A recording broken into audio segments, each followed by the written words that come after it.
नमस्कार दोस्तों। आज हम लोग बात करेंगे कि गाजा पर पूरा कंट्रोल करना चाह रहा है इजराइल।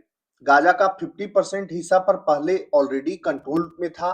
उसके बाद नेतन्याहू ने 60% कंट्रोल के लिए आदेश दिया, फिर 70% कंट्रोल के लिए आदेश दे दिया गया है।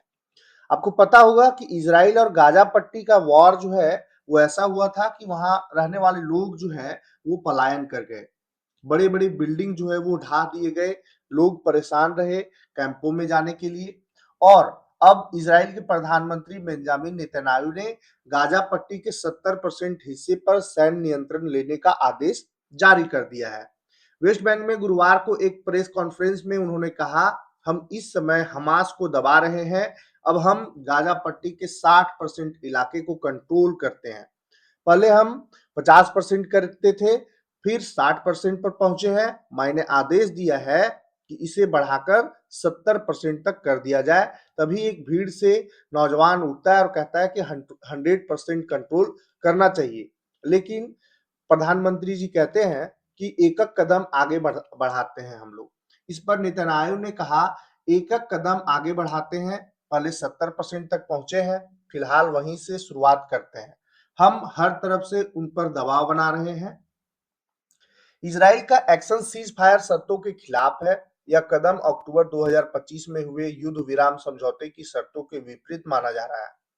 समझौते के तहत इजरायली सेना को एक तय येलो लाइन के पीछे हटना था। इस लाइन के बाद गाजा का करीब 53% हिस्सा इजराइल के नियंत्रण में था। हमास का आरोप है कि इजराइल चुपचाप इस सीमा को और अंदर खिसका रहा है।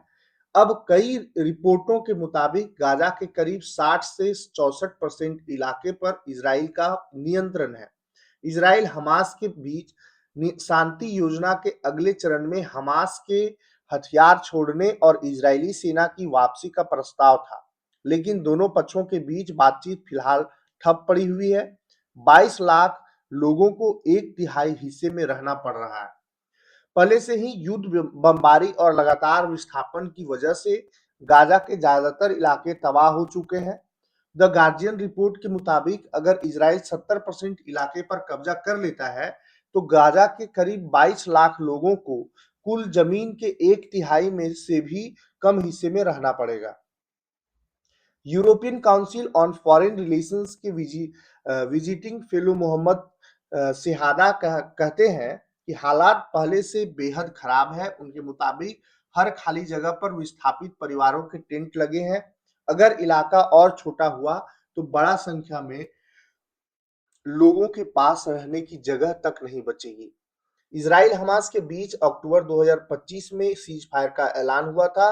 7 महीने बीतने के बाद भी इजरायली सेना गाजा में हमले कर रही है। गाजा के स्वास्थ्य अधिकारियों का कहना है कि सीज फायर लागू होने के बाद भी अब तक करीब 900 फिलिस्तीनी मारे जा चुके हैं। इजरायली सेना ने येलो लाइन के आसपास बड़े इलाके को नो मैन्स लैंड घोषित कर दिया है।